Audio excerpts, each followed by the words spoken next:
Ciao amici e amiche del segno del Sagittario, benvenuti, io sono Angela e questo è Exoteric World, è così che mi trovate sui social.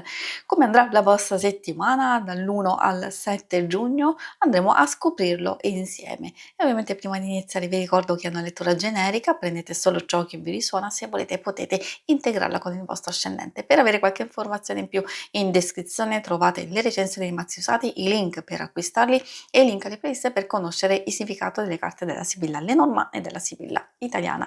Vi invito a iscrivervi e abbonarvi al mio canale per sostenere il mio lavoro. Vi ringrazio moltissimo se lo farete o lo avete già fatto. E adesso partiamo con la lettura. Innanzitutto andiamo ad inquadrare come andrà la vostra settimana, le energie principali, segni zodiacali da attenzionare e poi vedremo l'ambito amore e relazioni più importanti, il lavoro e le finanze. Partiamo subito con questa bellissima stella, area di rinnovamento, di cambiamento, ma soprattutto perché può entrare nella vostra vita e nel vostro cuore maggiore speranza, ottimismo. Alcune cose possono veramente legarsi all'ispirazione, a nuovi obiettivi e prospettive. Io consiglio sempre quando salta fuori che è il momento giusto per piantare nuovi semi, per programmare, pianificare un qualcosa che vogliamo che si realizzi nel prossimo futuro, magari soprattutto per quelli che hanno bisogno di tempo per realizzarsi, c'è sempre il momento giusto per iniziare e questa è proprio la carta che ci dà questa indicazione. Poi troviamo la chiave, ecco la chiave può portare delle soluzioni importanti oppure l'opportunità di chiudere, mettere da parte un qualcosa per concentrarsi su un nuovo inizio, su nuove appunto prospettive o anche delle soluzioni che abbiamo bisogno di cercare, di verificare e anche per spingere in avanti una qualcosa che stiamo facendo in questo momento. Bello il cavaliere, notizie, idee, novità in senso generale, anche delle cose che ci vengono date, consegnate, delle informazioni, dei pacchi, perché no? Anche questo è il suo significato, anche delle ricevere, fare visite. Quindi abbiamo una bella settimana impegnativa, ma sicuramente molto positiva e costruttiva per voi. I segni zodiacali da attenzionare sono principalmente quelli di Aria, Gemelli, Bilancia e Acquario. Gli altri non è che non avrete a che fare, che hanno minor rilevanza, invece questi sono proprio quelli determinanti, in senso sia positivo che negativo, questo lo dovete valutare voi. E adesso andiamo a vedere l'amore. Amore, coppia single, ricordo che potete ascoltare anche per estrarre delle informazioni che riguardano le relazioni più importanti di amicizia e famiglia. Troviamo la Pratolina,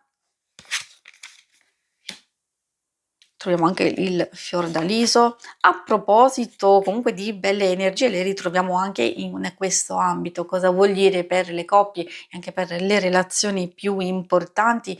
Un legame stretto, un legame che coinvolge, che prende in situazioni positive, in eventi felici o semplicemente ci si può godere un momento di tranquillità e in serenità. In realtà non vuol dire che magari non ci siano situazioni complesse da gestire, invece vuol dire che c'è l'unione perfetta, quel coinvolgimento, quella comprensione che aiuta ad affrontare qualsiasi cosa e forse proprio queste vi daranno degli ottimi risultati. Anzi, direi che essendoci un po' tutte carte abbastanza positive, alcune cose possono favorire degli obiettivi comuni da centrare, da colpire nel segno. Abbiamo sicurezza emotiva, abbiamo proprio cura, attenzione, coccole, dei messaggi, delle situazioni che si possono sviluppare, però insomma sappiamo di essere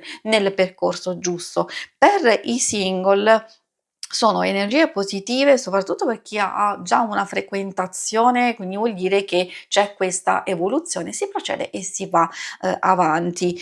Per chi non ha nessuno, effettivamente queste possono indicare delle nuove situazioni, magari attraverso, una fase iniziale di comunicazioni, nuove situazioni possono essere legate all'amicizia, alla socializzazione, a opportunità di espansione, di condivisione, che già porta gioia di per sé, però anche tutte questi nuovi sviluppi possono far, conoscere delle nuove persone interessanti. E adesso procediamo con l'ambito, quello più pratico del lavoro e delle finanze. Come prima carta troviamo la casa, poi troviamo pensiero. Ecco, la casa ci fa capire che c'è quel coinvolgimento, quella determinazione a concentrarsi sulle cose più importanti.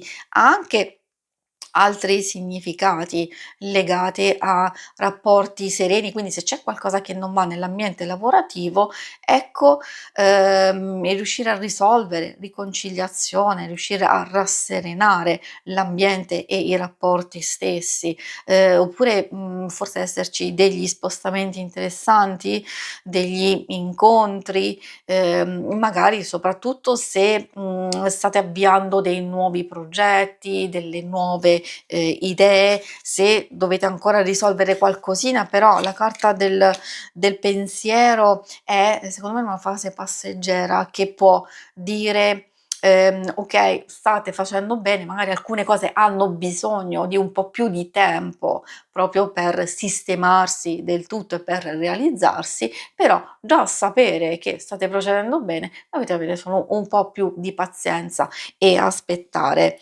C'è anche un nuovo equilibrio, forse anche una persona che vi può, aiutare e sostenere.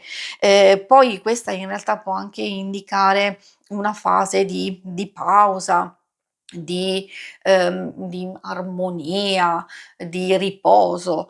Per chi è alla ricerca, magari la concentrazione e l'attenzione può arrivare soprattutto da alcune cose che volete realizzare e avere le idee chiare è importantissimo per capire il tipo di percorso. Trovare la chiave giusta vi darà subito dei risultati, non solo per magari eventualmente una persona che vi può essere utile e sostenere, però anche per verificare qualche dubbio, qualche perplessità che sarà passeggera, però diciamo come vedete c'è una buona concentrazione che vi porterà a dei risultati.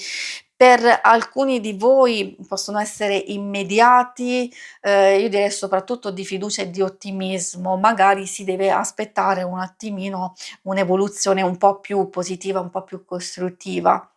E quindi secondo me arriveranno successivamente, forse anche dei colloqui, delle nuove esperienze, delle nuove possibilità da cogliere. Da quello che vi posso dire sono energie abbastanza, positive perché state costruendo adesso quello che andrete a raccogliere e sviluppare successivamente.